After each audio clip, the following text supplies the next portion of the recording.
What skill changes the structure of your brain? Is the question that I will answer by the end of this show.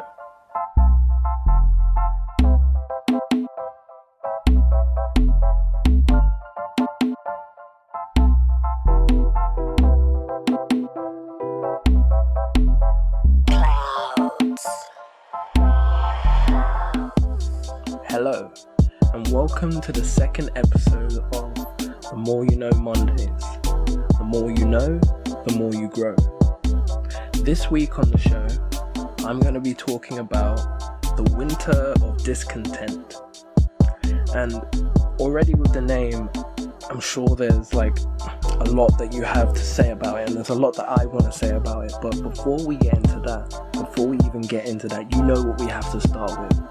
We have to start with our Monday affirmations, because we have to start off the week right, we have to start it off with a positive vibe, because it's the start of the week, and sometimes it feels like we needed another day on the weekend, a 3-day weekend, as we were talking about the 3-day week last week. A 3-day weekend would be perfect. And when I say a 3-day weekend, I just mean if there was a way where we could insert a third day into the weekend, so that we still had Monday to Friday, but then we just had Saturday, Sunday, and fun day. I don't know what the third day would be called, or how we could put it in the calendar, or how we could slip it in there, but maybe we could slip another day in there and we could call it a third day for the weekend. Anyway, that's another delvage into my mind, but anyway, let's go on to the quote. So the quote for this week, or this episode, or however you want to take it, goes like this. Just because it's not what you were expecting doesn't mean it's not everything you needed right now. And this quote is by Paulo Coelho.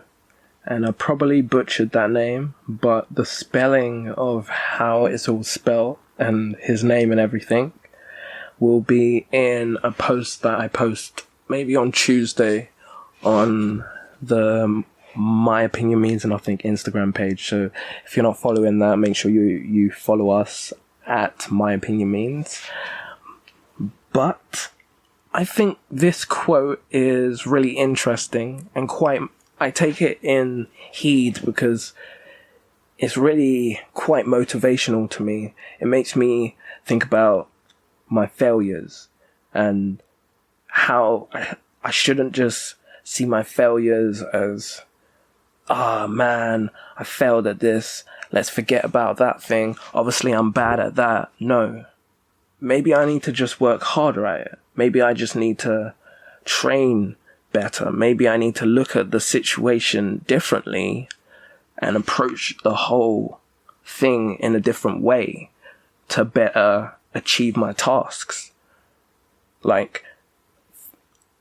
Just because it doesn't go the way you're expecting, you need to expect the unexpected in life, because things don't often go the way you plan them exactly. They never go that way. You can plan things to a T, and there will always be something that goes wrong, or something that you maybe forgot to do that you didn't realize that you missed from your checklist, or you know what I mean? So for me, I see failures as lessons, way-ins that I can better myself or my surroundings to better achieve what I want to achieve. I also think you shouldn't neglect the second part of the quote where it says, doesn't mean it's not everything you need right now, because when you get to that place of failing or not achieving something in the way how you expected, it's very easy for you to go into a place of why did this go this way, or no. Don't why in anger, why in question, because why is a question, but I just mean don't why in anger in the sense of why me? Why did it not work this way? Like, yes, ask those questions, but question it in a way of, in how am I going to do better next time?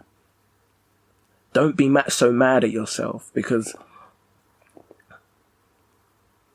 you don't know how things are going to go until you try them and do them. There's a great brand out there called Nike, and they have a slogan that says, just do it. And I agree with them. If you have an idea or a thought or something that you want to try, just do it and see what happens and see what comes of it, instead of just sitting on your hands and thinking that the phone's gonna ring when you ain't put nothing out there to make the phone ring. But anyway, that's the Monday affirmations. I hope you've enjoyed them. And let's get into the Winter of Discontent. Now, this is a mad topic because obviously last week I was talking about the 3-day week, and that was around in the UK in 1973 to 1974. And now the Winter of Discontent was around in the UK between 1978 and 1979. And it's an interesting time because there was widespread strikes. Like, it started just in the private sector, and then later it spread over to the public sector in the trade unions, and basically they were just demanding a greater pay rises than the limits that the Prime Minister at the time, James Callaghan, and his Labour government had imposed against the trade unions Congress. And I think the main reason for it is they were trying to control inflation. Not that that's an excuse, but I mean, I'm not in government, but it seems that the government seem to have a really hard time at times to controlling things when things are, how do I say them, crazy times. They really have a hard time getting a rein on these crazy times. Everything always seems like the government will never get a handle on things. And it always feels like the little people like us are the ones that always seem to have better common sense than the people in charge. But anyway, let's talk about some background around the times before we talk about the Winter of Discontent, like we did in the previous episode. So for the backgrounds of the Winter of Discontent, I want to talk about a brighter time before we get into the darker times of discontent, you know? So I'm not sure how many people are actually aware, but the comparisons kind of came up more so around 2018 when we had that really, really hot summer. But I don't think it was anywhere close to the summer of 1976. Now, if you're a young person like me and you're listening to this, you probably don't know about the summer of 76, but if you're from Britain as well, so I would say ask your parents about it, because I was asking my mom about it, and she just said to me, it felt like summer went on forever. And I know, with that statement, you'll be thinking, summer goes on forever anyway, but and you'd be right, summer does go on forever. There's 3 months of summer, but imagine if from the start of summer to the end of summer, it was just hot, 30, 31, 35 every single day. And there was no rain. At least sometimes we get a little bit of rainy period between the sun, to spread it out, because, things dry up. But these guys in 1976, they actually had a drought, to the point where let's start with this. So facts, this was crazy. So in 1976, the British Isles, or the UK, had the second hottest average temperature since records began. So try and fathom that. So that's like that was the hottest summer in 1976 for like, what does it say? For more than like 350 years. So for 350 years, they had never had a summer that hot in the UK. And not only that, like what I was saying, it was one of the driest, sunniest, and warmest summers that they had in the 20th century. So the summer is like June, July, and August. And they had a drought. So it's crazy, this drought that they had. It was so bad that on August the 6th, the UK government enforced an emergency power bill, which they announced on the 3rd of July 1976, but didn't actually come into force until the 6th of July. And it was the Drought Act of 1976, which not only banned the use of hose pipes, but also it reduced or even turned off domestic and industrial supplies of water. So that means you didn't get water in your house anymore. Like, they had to install stand pipes, which are like, do you know, like those fire hydrant type things, and they have a lever on it that releases the water, and they would have one of those for every 20 houses. But this was only in some districts. This might not have been everywhere.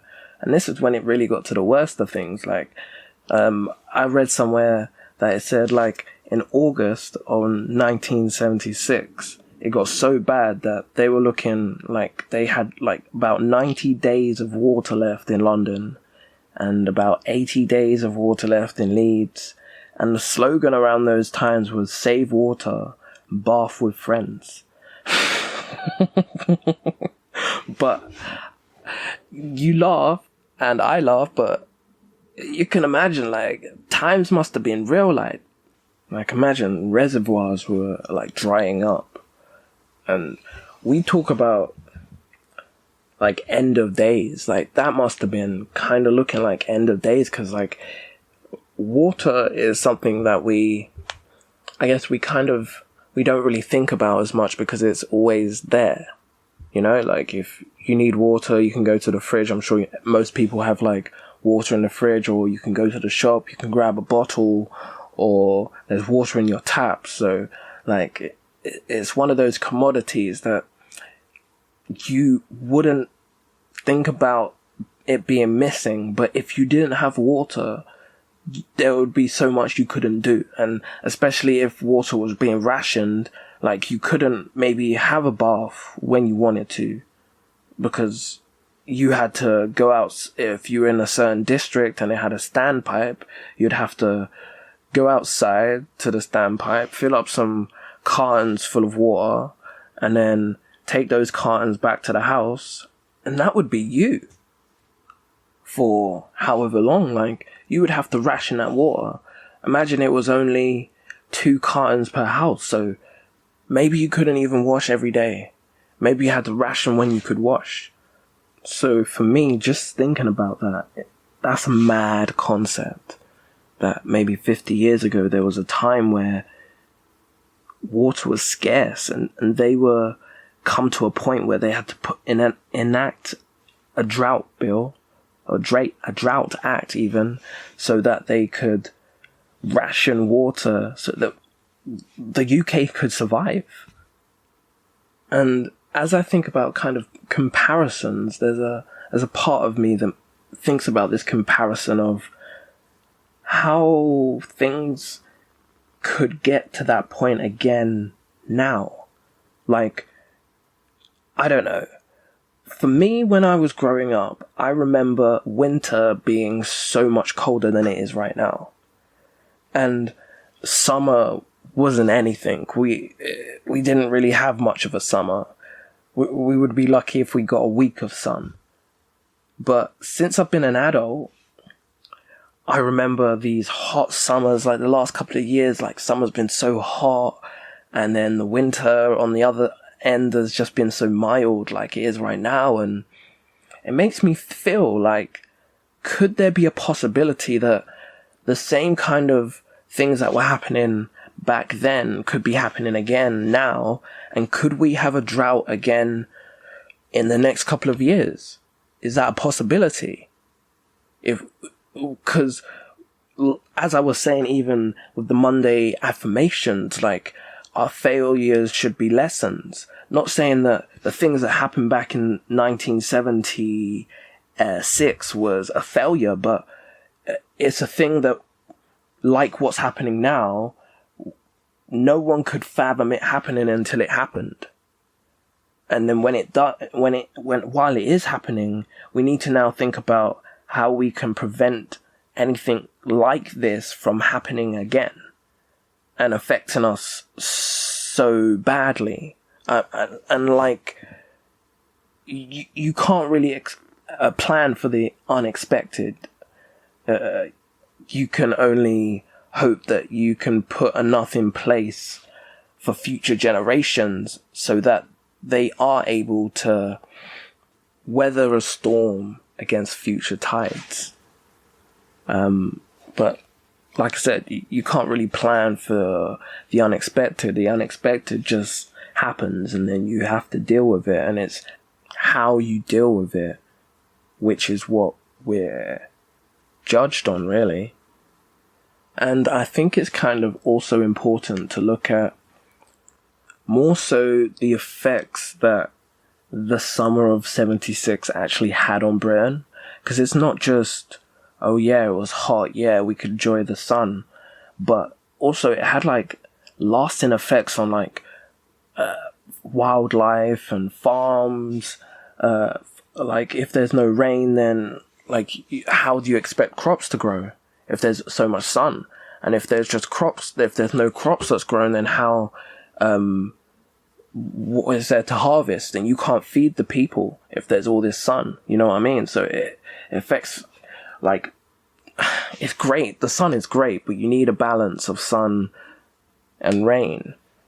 But one of the other important things to imagine or think about is just the effects of reservoirs, lakes, ponds, wetlands, all dried up. And even some sections of rivers even dried up. That means that thousands of fish would perish. Many birds died as well. Just imagine like going for like a summer's walk along, I don't know, like in Mile End somewhere, along where, you know, where the reservoir is, and you're walking along there and you just see, instead of seeing the houseboats like floating in the river, you just see the houseboats on the ground and there's just no water. That's mad. So it would be as if the tide had gone in on a beach, but just for rivers and ponds and reservoirs everywhere.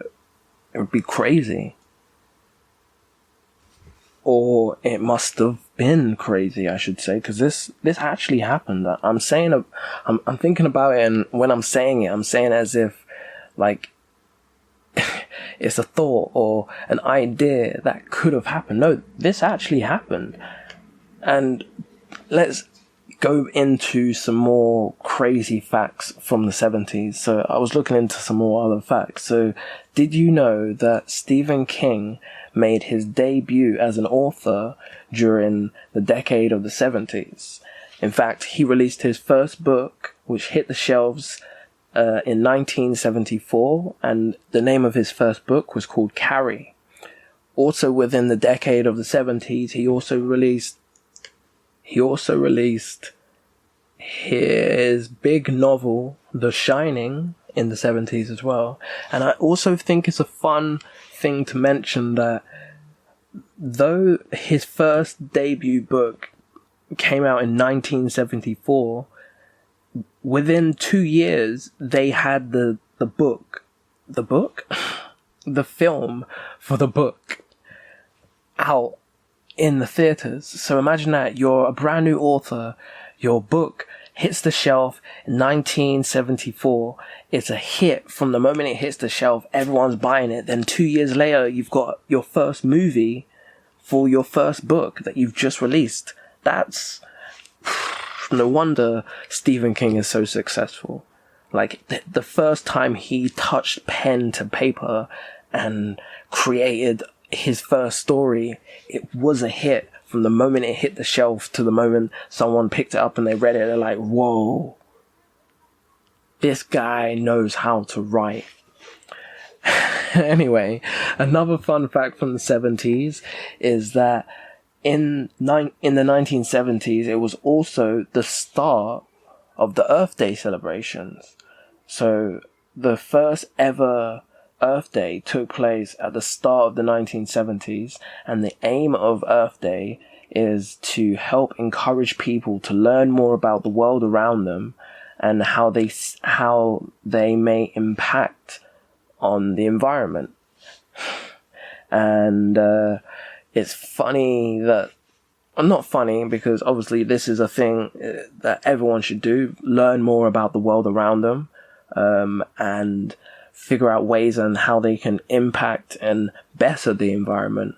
And it's fun that they started thinking about this in the 70s, and now several decades later, we are still maybe just getting a foot in that. So that tells you something a little bit about change in human beings. It takes a while for things to really get in motion, but if you don't start it, then there's nothing to go in motion for. Like BLM, for example, if no one started that, then it wouldn't have been able to go in full force this year because no one would have started it back before, so there would be nothing to continually fight for. Speaking of continually fighting, I think is another interesting fact that we should mention. Not even interesting, most people should be aware of this, that the legendary boxer Cassius Clay, better known as Muhammad Ali, would wow audiences and become the self-proclaimed greatest of all time when he had his fight with Joe Frazier in 1975, which was an iconic moment known as the Thriller in Manila. Now, there's a clip that I will drop after this where Muhammad Ali just, like, when I found it and I listened to it, I was like, yo, he dropped some real facts here. He's an amazing man, and he has, he's very particular about his words. Or he was very particular about his words, because he passed away on the 3rd of June 2016. R.I.P. Muhammad Ali. I don't think that there's no heavyweight alive who couldn't beat me. I know there are none alive. And when I say greatest, I mean only boxing. See, in the Islamic religion, we have a saying, Allahu Akbar. Allahu Akbar means God is the greatest. So I'm not God. I'm just the greatest in the sport of boxing. Muhammad, in the book, you come over as a deep thinker, not simply a boxer. Is that how you'd like to be remembered? That's a good question. I am a deep thinker, but I don't think deep at various press conferences promoting fights. You have to think small in order to reach the average people. So I gave the people what they wanted. This is no jive. He shall fall in 5. He will fall in 5. If he don't fall, I'll leave the country. They buy tickets and line up for miles. Is he gonna fall in 5? See, man desires to understand that which he cannot understand. First, he wanted to know what was on the moon. He spent $10-15 billion for 2 rocks. Now, he don't want to know what's on the moon no more. Now he want to know what's on Mars. Okay, now let's talk about the Winter of Discontent. And again, before I go into it officially, though I am still actually talking about the Winter of Discontent, I want to talk about the fact that I found it interesting that there is a speech in Richard III by William Shakespeare that starts with the phrase, "Now is the winter of our discontent." I will actually, it's a really long speech, but I will read maybe the first couple of lines. So this is from Richard III and it's spoken by Gloucester. "Now is the winter of our discontent, made glorious summer by this son of York, and all the clouds that lord upon our house. In the deep bosom of the ocean buried, now are our bows or brows, bound with victorious wraiths, our bruised arms hung for monuments, our stern alarums changed to merry meetings, our dreadful marches to delightful measures." And that's all I'm going to read. But if you want to find this poem or this speech which starts, "Now the Winters of Discontent," make sure you search for it. It's by William Shakespeare and it's in Richard III. But let's talk about the Winter of Discontent, which happened in the UK between 1978 and 1979. Now, it was a really tough time for the Labour government at the time, which was run by James Callaghan, because, like I said at the start of the show, he was having a bit of trouble with the trade unions and controlling inflation, and there was also, like I said, this backdrop of them having the coldest winter in 16 years. So imagine, like, 2 years prior to this, you've had the hottest summer for 350 years. Then 2 years later, while there's widespread strikes and crazy levels of inflation, like the previous years when I was talking about the 3-day week, like, nothing's really changed. It's only been a couple of years and the inflation rates are really still quite high. So basically, the inflation rates had reached nearly 26.9% in August 1975. So the government at the time had announced a wage rise limit, which would be £6 per week for workers who earned under £8,500 a year. And this was announced on July 11th.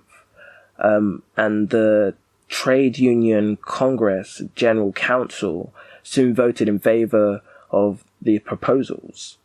So there were further limits on pay increases which were proposed by the government through 1976.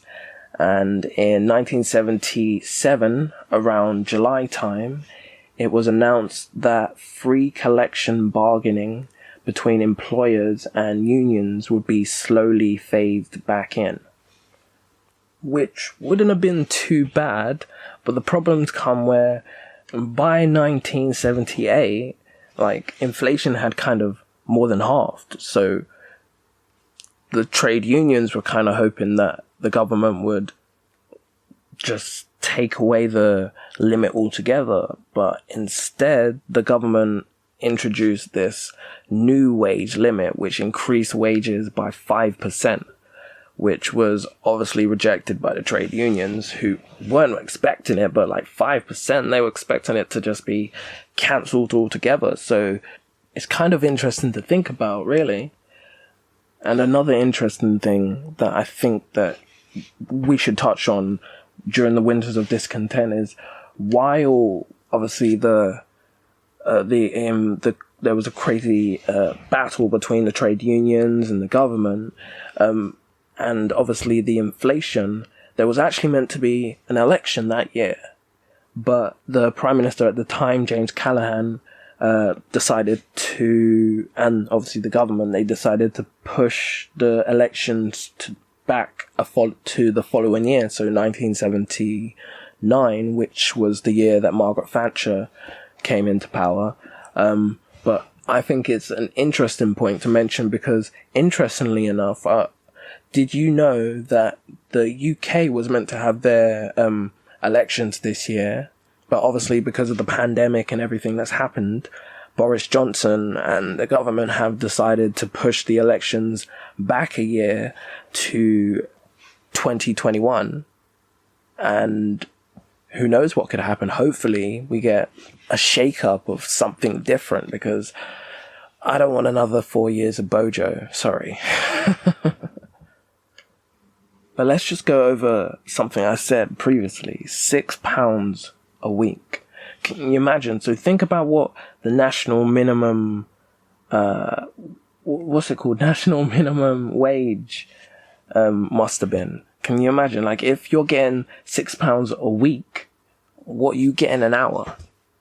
And this is the problem that the trade unions had. They believed that they wanted to be paid more. They deserved to be paid more, and they wanted it to be a standard that a week with 35 hours, and they would get a 25% pay rise instead of the measly 5% they were being offered by the government.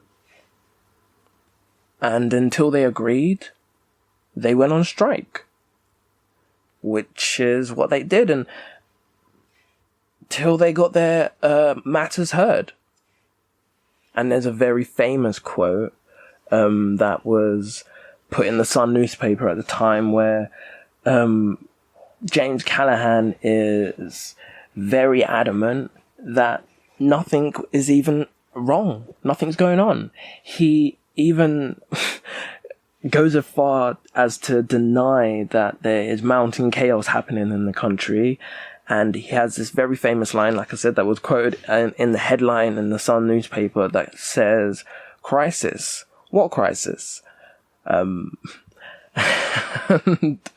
I just find it funny that everyone else in the world, not in the world, in the country can see that there's something happening because they're living in it, and you want to be in your, I don't know, glass house as the government official being like, well, I don't think there's a problem, so let's calm down, people, because there's not really a problem going on. Don't speak down to us as people. We can see something's happening, so you better acknowledge it.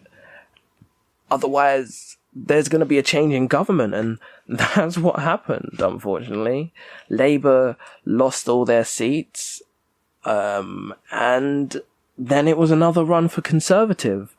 And I read a report or an article about how they believe that this was the beginning of the end of Labour, the Winter of Discontent.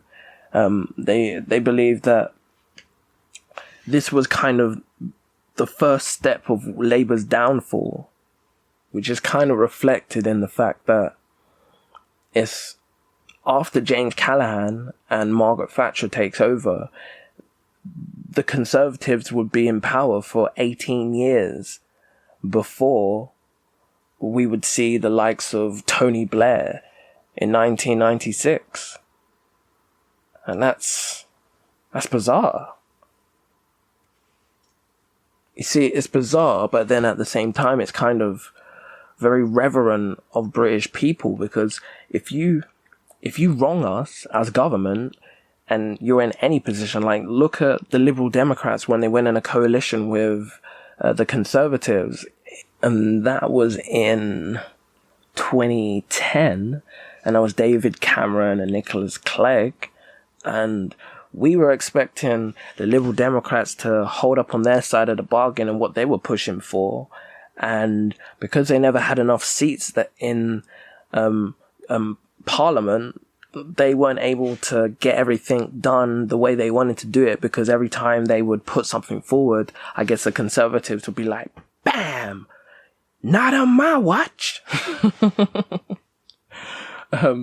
So from that moment on, we've kind of lost so much hope in the Liberal Democrats that I don't see them ever, like, kind of resurfacing from that, or it will take a very long time before they could make a comeback. Because never say never, anything is possible, and we don't know what the future holds. So it's very funny that James Callaghan was saying crisis, what crisis? And it's even funnier that how he was dealing with the strike and the aftermath of the terrible storm that the UK had, with it being so cold and rain.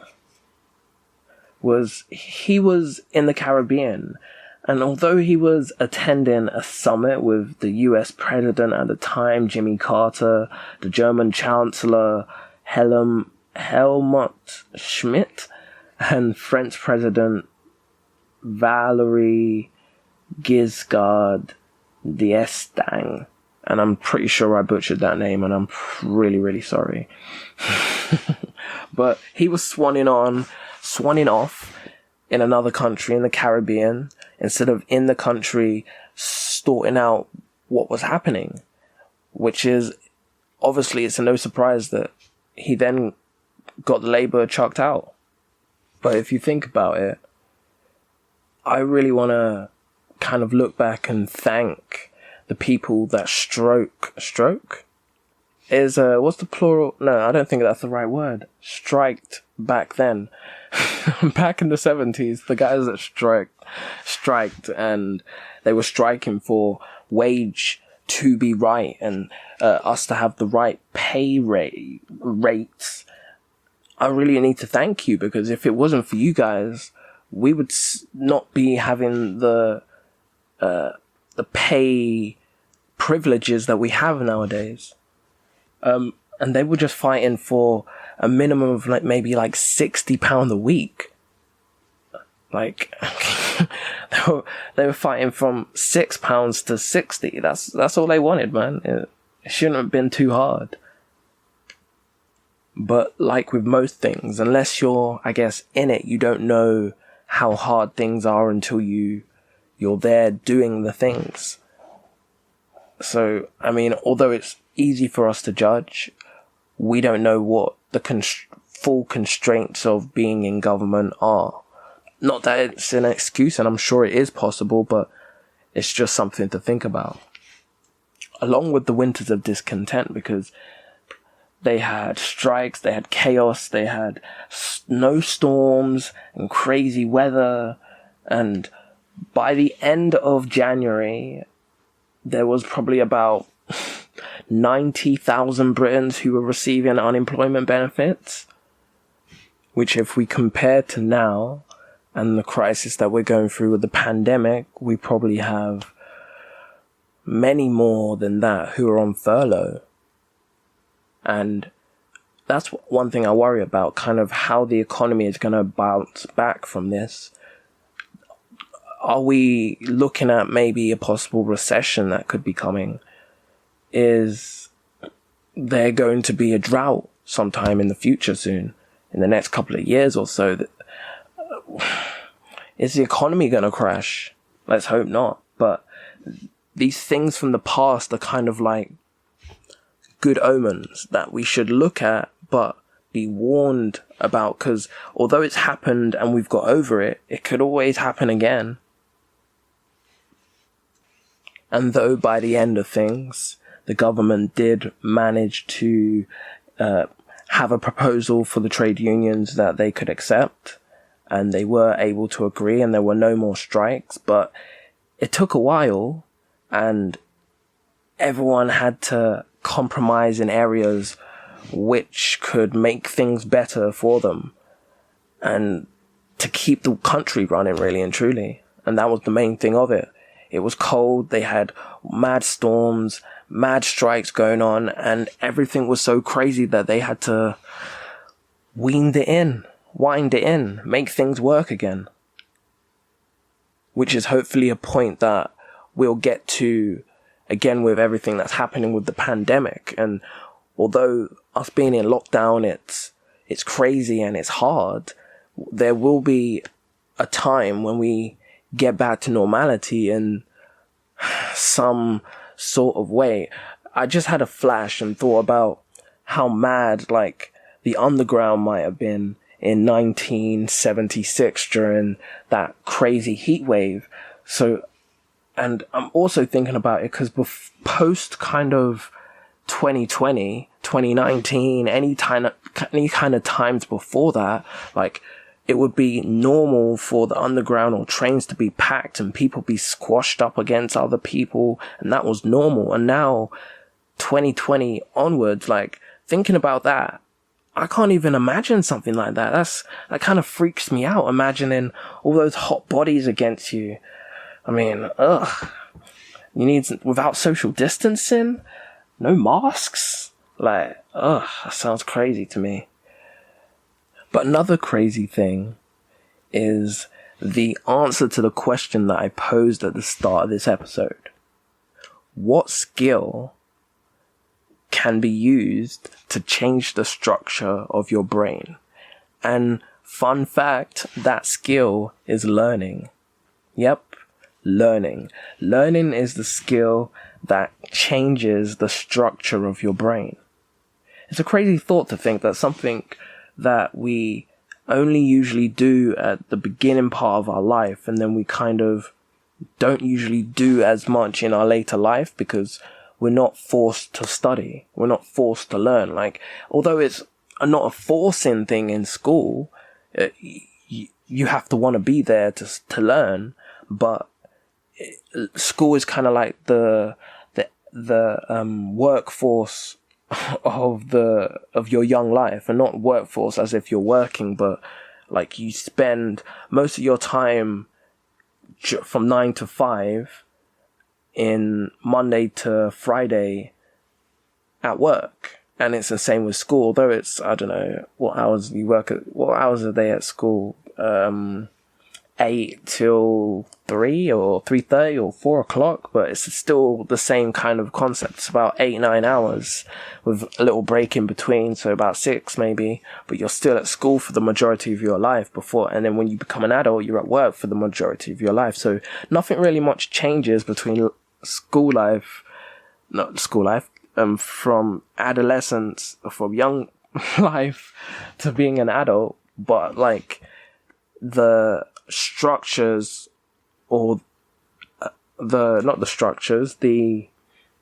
foundations change of what you're looking at. So I find it to be an interesting fact that learning is the skill that changes the structure of your brain. And it's actually interesting to know that someone who is like me, like a creative, I'm always learning new things, and people who are athletes, they're always learning new techniques and stuff like that. So that changes the structure. Even people who are like musicians, people who learn to play a new instrument. When you learn to play an instrument or you learn a new language, you're changing the structure of your brain. And it's kind of like, the funny thing that I found was in this article that I read, it said like, it was mentioning how scientists until recently have only just found out that our brains still develop past when we become adults. Before that, they believed that our brains stopped developing when we became adults. And I think that's crazy. Can you imagine? Like, what do scientists do all the time? Like, I know science isn't an exact science, but you man really thought that our brains stopped developing when we became adults? Our brains are like supercomputers, and you'd think that would stop developing. Nah, it's always growing and changing, I'm sure. But no more do they believe that. There's been recent data that has shown that our brain continues to change over the course of our lives. Cells grow, they form connections with new cells. Some stop talking to others, and it's just nerves, and that's nerves shifting and changing is how we learn. So basically, to put it in layman's terms, what I mean by when I say learning changes the structure of our brains is that it rewires our brains. So the brain is obviously not just this big blob of tissue that's in the top of our heads, or not even in the top of our heads, confined within our skulls. Like I'm saying, it's a supercomputer, our brain. So if you weren't aware, like, it's between 6 to 7 weeks is when the brain starts developing inside a human embryo. And at that point, in 6 to 7 weeks, it's already started like creating different parts of the brain. So did you know, not even did you know, these areas such as the prefrontal cortex. So the prefrontal cortex is the area behind your forehead, which is why it's the prefrontal. It's not the front, it's the forehead is the front, so it's prefrontal, it's just behind the front. And the prefrontal cortex, that's the region of your head which solves problems. And then there's the visual cortex, which controls sight and sound. And then there's another part deeper in your brain, which is called the hippocampus, which helps store memories. And it's also interesting to know that the cortex is just the outer layer of your brain. So let's put this in layman terms again. I'm pretty sure I've said this already. But when you learn, your brain organizes and then reorganizes itself so that you're able to use different parts of your brain to learn at different times. Maybe that's very hard for you to understand. It's hurting my brain and my head just saying it, but hopefully that makes sense. So when you learn, your brain organizes and reorganizes itself so it's in a different position, so that you're looking at things differently through the new rewiring of your brain, which allows you to be more open. So I found a lot that while I've got back into learning and studying, I had like kind of a drought in my creativity. I found it, I was so oversensitized that, or even overwhelmed to my surroundings, that I found it hard to actually write anything. But as I got back into learning and centered myself with the learning, my brain restructured, I assume, and it allowed those pathways that weren't able to connect again.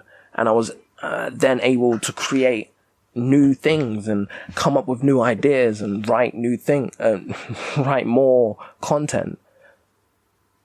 But if I didn't work on the first step of being me and rewiring myself, I wouldn't have been able to propel myself forward. But yeah, I will call this the end of the second episode. Thank you for listening if you got this far to the end of the show. I know it was a little bit of a jumbled one, but hopefully you kept the gist of where we were going on the winters of discontent and the summers of 76. And also, if you have any ideas of things that you want me to look into, I already have a whole selection of things, topics, people that I'm going into through this whole series of The More You Know Mondays every week. But if you have anything that you want to know more about and you want me to look into, I'll definitely put it on my list to check it out. So drop us an email, myopinionmeans@gmail.com. And if you want to get at us on social medias, make sure to hit us up on all the social media platforms at My Opinion Means. And yeah, if you enjoyed the episode, share it with your friends. If you listen on Apple, make sure to give us a rating, because that really helps the show out.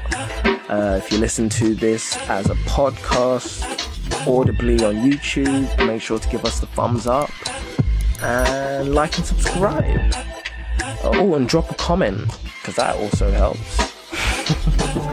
But yeah, thank you for listening, and goodbye. Oh, and before I go, next week I'm going to be talking about... Actually, I'll let you wait until next week. Bye.